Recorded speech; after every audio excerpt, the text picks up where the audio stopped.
کہ صحابہ کن لوگوں کو کہا جاتا ہے؟ ہمارے ہاں کوئی اس کی تعریف ہے؟ کس نے کی ہے؟ قرآن نے کچھ بیان کیا ہے؟ نبی علیہ السلام نے بیان کیا ہے؟ یا بعد میں لوگوں نے کوئی صحابی کی تعریف کی ہے؟ اس حوالے سے آپ ہمارے ناظرین کو کچھ ارشاد فرمائیے۔ بسم اللہ وصلاۃ وسلام علی رسول اللہ۔ صحابی نبی علیہ الصلاۃ والتسلیم کے ساتھیوں کے لیے یہ لفظ بولا جاتا ہے، اور صحابی کون ہوتے ہیں اس حوالے سے جو طبقات ہیں محدثین کے اور اصولیین اور متکلمین کے، ان کے مابین صحابی کی تعریف کے حوالے سے کافی سارا اختلاف پایا جاتا ہے۔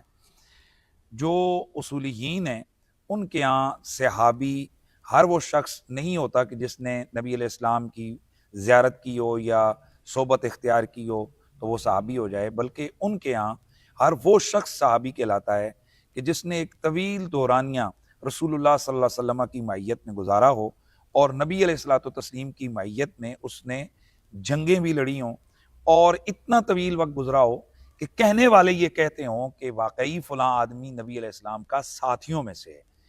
اور محدثین جو ہیں، محدثین میں پھر ایک تو ہیں حضرت امام بخاری رحمۃ اللہ تعالی علیہ، اور کچھ باقی جو ہے نا وہ محدثین ہیں۔ ان میں سے جو سب سے عام تعریف کی ہے، وسیع تعریف، وہ امام بخاری رحمۃ اللہ تعالی علیہ نے کی ہے، اور امام بخاری ہی کی تعریف کو اہل سنت کے حلقوں میں اس وقت پذیرائی ملی ہوئی ہے، اور وہ اسی تعریف کے حوالے سے ہی لفظ صحابی بولتے ہیں، اور اس کا اطلاق ان شخصیات پر کرتے ہیں کہ جو اس تعریف کے مصداق ہوتے ہیں۔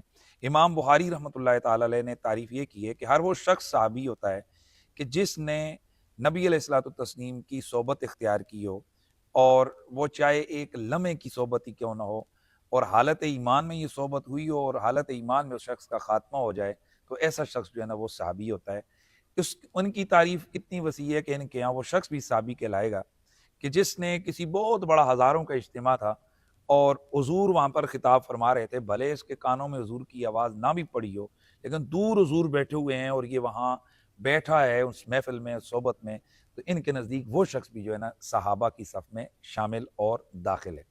باقی یہ جو رضی اللہ تعالیٰ عنہ ہے، یہ ہم صحابہ کے لیے یہ ایک شرعی پروٹوکول ہے جس کو قرآن مجید نے بیان کیا کہ دعا ہے ان کے لیے کہ اللہ تعالیٰ ان سے جو ہے نا وہ راضی ہو۔ تو یہ دعا صحابہ کرام کے لیے بھی کی جا سکتی ہے، اور یہ رضی اللہ تعالیٰ عنہ کی یہ دعا غیر صحابہ کے لیے بھی کی جا سکتی ہے، اس میں کوئی حرج والی بات نہیں ہے۔